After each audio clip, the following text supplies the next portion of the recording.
It's a great opportunity. We are going to speak about all related to the American USA elections in the coming year. We are going to speak with the writer and author Kevin. Kevin, could you please introduce yourself and what you do for business? Well, right now, since everything's online, my business is all tutoring. I teach essay writing, creative writing, Mandarin, the guitar, and a couple of other things too.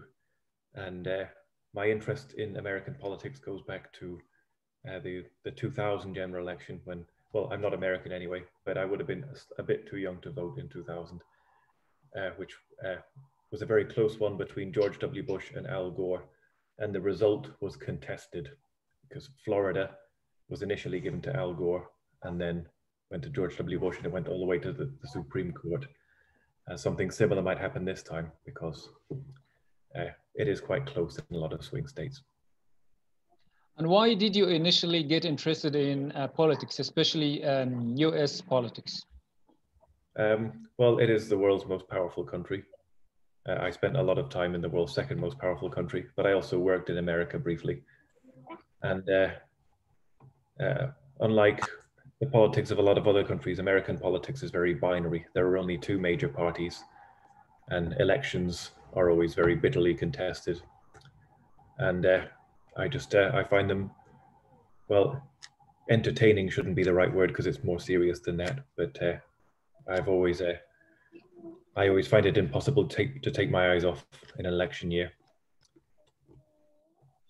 And which election did you like the most, or did you find the most interesting?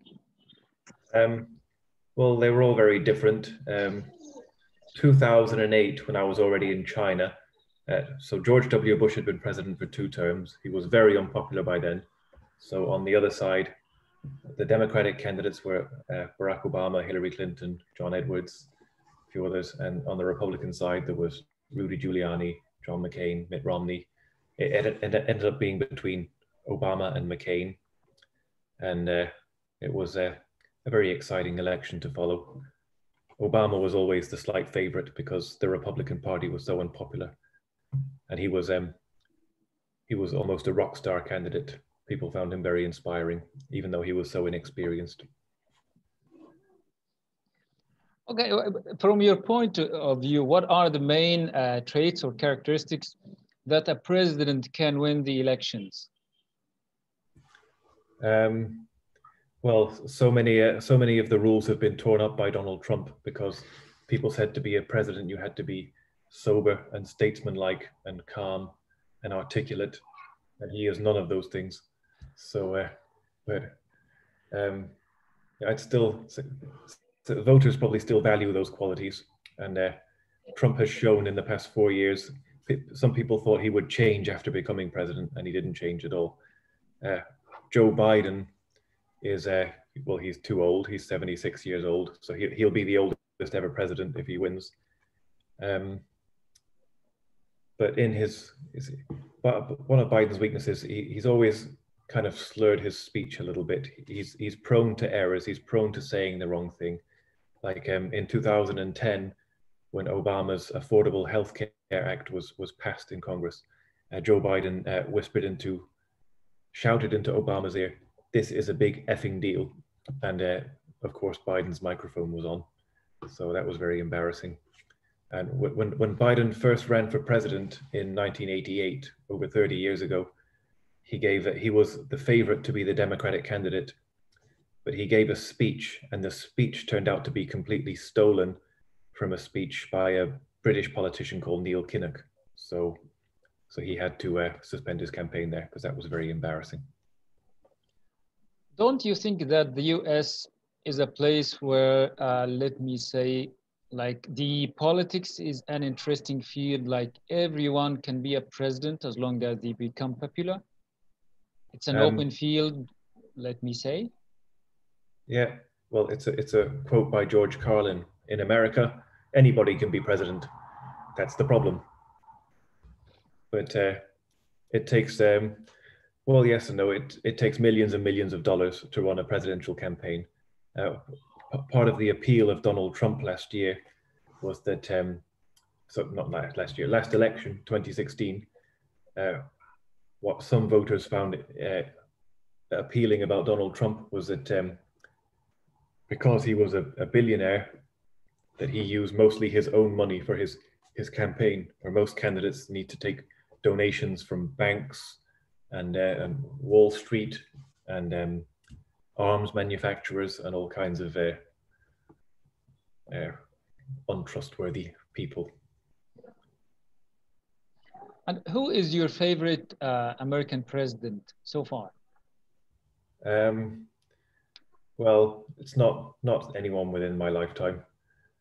I think probably have to go for a really obvious one, and Franklin D Roosevelt, because when he was elected in 1932, the Great Depression was at its very worst, and he took over from Herbert Hoover, and the New Deal was something that only a very skillful political operative would have got that passed, and he got general support around the country. Even within his own party, he had a lot of opposition. For example, Huey Long. Some people tried to criticize him from his left and his right, but he stuck to it. So he presided over the recovery after the Great Depression. And he also, of course, presided over winning World War II.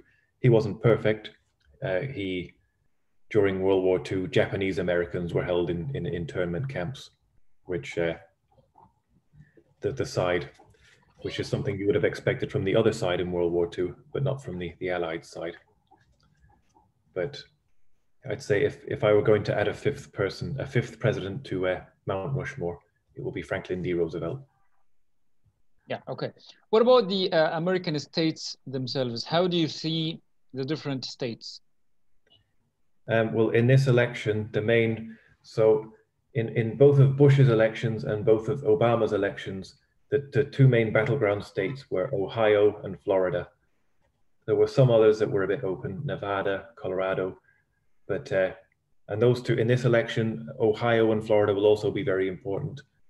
I think Trump needs to win both, but at the last election, a lot more states became swing states that hadn't been swing states before, like Wisconsin, which Trump won, and Hillary Clinton didn't even visit Wisconsin in 2016, and Michigan, which Trump also won. Trump also won Pennsylvania. In all three of those states, Biden is leading in the polls at this. Well, we're speaking on Tuesday, October 6th, and things are changing so fast that this could be out of date by the time it goes online. But Arizona could become a swing state because Biden seems to be leading there. And some people are saying maybe even Texas, that Biden might win Texas. But I would be amazed if that happened, because the Republicans always win Texas. What does it take to get a miracle happen in these states? What do you mean? I mean, if one of these candidates wants to change the opinion in one of these states, what should happen? Well, the debates are a big deal. So there was a debate last week, and it was a complete disaster. The two guys just shouted over each other. So I don't think anybody had an improved opinion about either candidate after that debate. There are still two more debates between Trump and Biden. Well, there are supposed to be, but now that Trump has the coronavirus, they might get cancelled, or they might be moved online. But I think something very important that is happening in the next 24 hours is the debate between Kamala Harris and Mike Pence, the two running mates, two vice presidential candidates, because she's a very effective speaker. She's a very aggressive debater. She's won a lot of elections in California, and her background is as a lawyer, as a prosecutor, so she'll be very tough to debate. And against her is Mike Pence, who's very disciplined. He's probably not going to say anything too bad, but he famously has very old-fashioned attitudes to women. So it could be a problem if he is a bit of a jerk toward Kamala Harris. That might play badly with voters. Yeah. How do you assess Biden? What are his weaknesses and his strengths? Well, his main weakness is he's too old. And during the primary, during some of the debates against Bernie Sanders and Elizabeth Warren and Pete Buttigieg, he seemed to be zoning out. He was daydreaming. Some people think he might have dementia.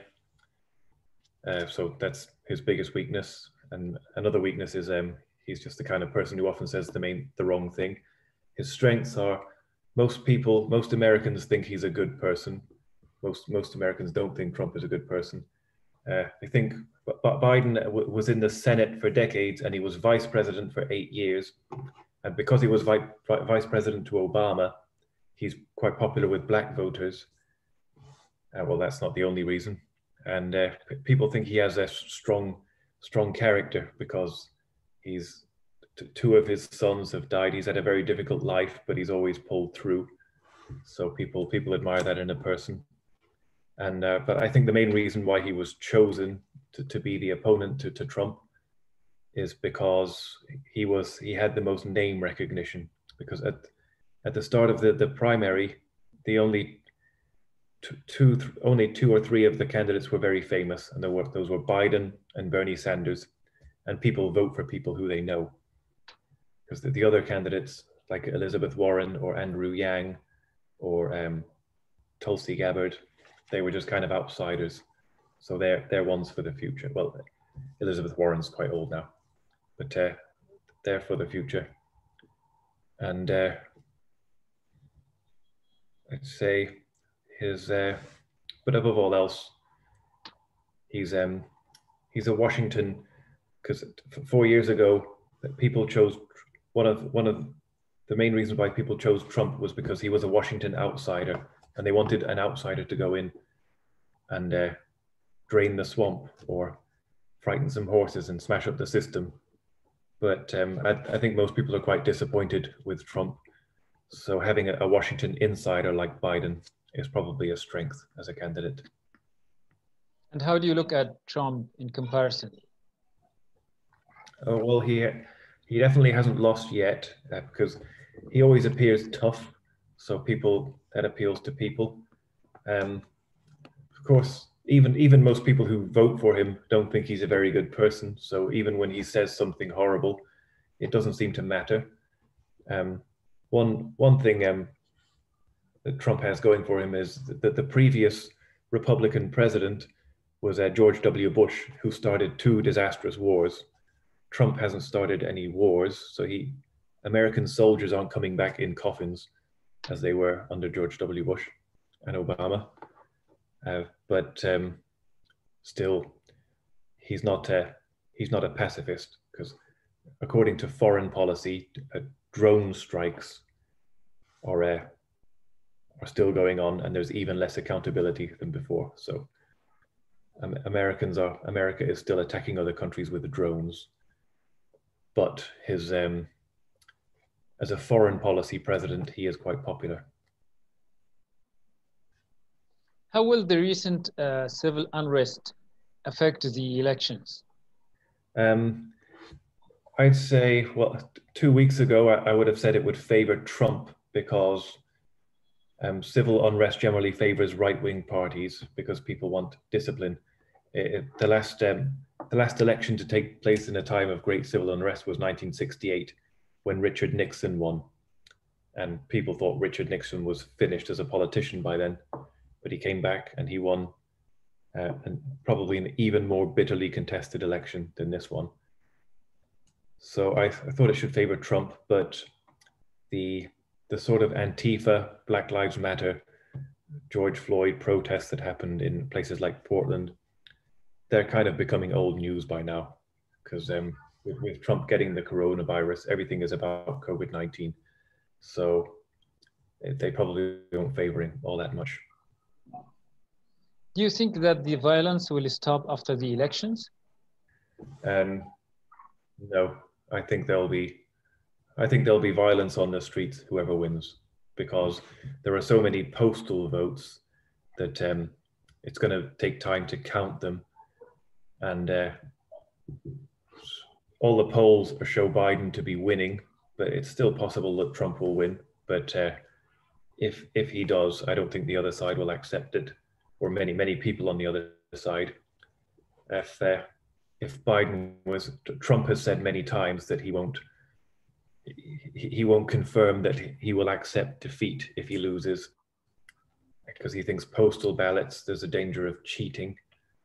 And also another thing, that in the past, every election since 2000, the winner has been announced on the night in America. So where we are in our time zone, when we get up the next morning, we can just look at the news and we'll know who won. That's what happened in 2016, 2012, 2008. But I don't think that will happen this year, because there are so many postal votes, they take longer to count. So on the night of the election, there'll be even more tension than usual. And there's even talk of Trump supporters intimidating people outside of polling stations. So there is real potential for violence. What else would you like to say about this issue? I think there's a serious chance that if Trump loses, to make him leave the White House, it might be like Al Pacino at the end of the movie Scarface, where he has to be removed because he won't leave on his own. I really think it's possible. It has been amazing talking to you, Kevin, today about this very important topic. And we really look forward to listening from you in the next video. Thank you so much for your input indeed. Thank you very much. Okay. Bye.